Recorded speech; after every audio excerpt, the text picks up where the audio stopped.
You won't believe it. The boy in front of me is the son of the trending politician Wu.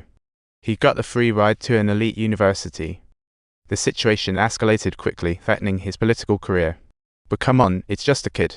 Are we really going to kill him over that? Fashion sensed something was off, so he quickly opened the letter prepared by President Kai, and his jaw hit the floor when he read, "I believe in Dad's innocence. To stop all the gossip, it'll take one for the team. Forgive my dear old dad."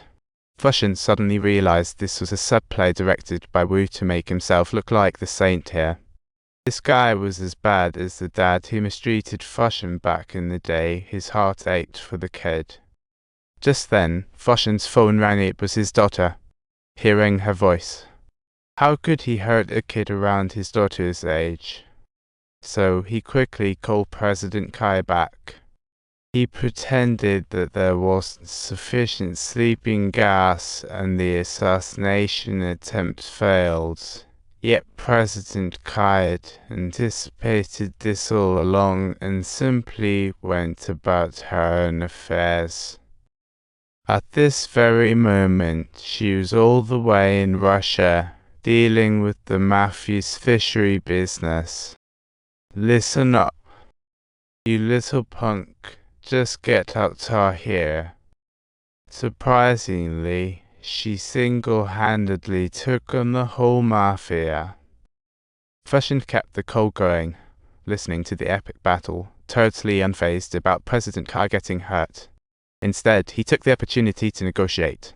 No one gets to kill that kid, and Kai agreed, but only if he continued to do her dirty work. Fashion had to keep on killing for him. It was a classic example of misguided loyalty. Then Kai called her sister, pretending Fashion's assassination failed, and told her to cancel Wu's order, but her sister strongly opposed. Her brother's crazy favoritism for Fashion infuriated her, so she secretly investigated him and found out he had a killer buddy named Cheng. This immediately piqued her interest, and she felt a spark of an idea. She transferred Cheng to MK and promoted him to an A-list killer, saying, "Cheng, you're such a gem." "Cheng, how did you get this way?" She kept repeating, "How did you even end up like this?" Following Fashion closely put him in a tight spot. Sending her to kill Wu's son felt like a slap in his face. To draw Fashion out, Kai Men even had to fire Jia Ying, who was supposed to carry out the assassination. Jia Ying felt unfair and sought out Fashion, but he was too busy being pampered by his daughter. "My daughter told me, Mom, how could you be like this?" Fashion was too focused on his work. He completely overlooked her emotional changes. He saw some intimate photos on her phone and felt hit, but then she stubbornly, "I like guys, Mom. Actually, I like a Cheng." Wow, a million thoughts raced through Fashion's mind. His daughter once stabbed a guy who tried to date her, leaving him utterly bewildered. Just then, the doorbell rang. Seeing it was Jia Ying, he quickly went out. "Do you not want to know? This daughter you have, just get rid of her, I'm almost done for." "You can't say that. It's just common sense, she's an intern. Jia Ying got fired because of you." Fashion had to put his daughter's matters aside and took Jia Ying to a small tavern to seek help from an old buddy in the assassin community to find her a new gig. But all of these people were barred by Kai Men. They were no longer friends. Instead, they had become hunters seeking his life. Oh no. Fashion was taking on 5 guys and it wasn't easy, but at the critical moment, Jia Ying came to his rescue.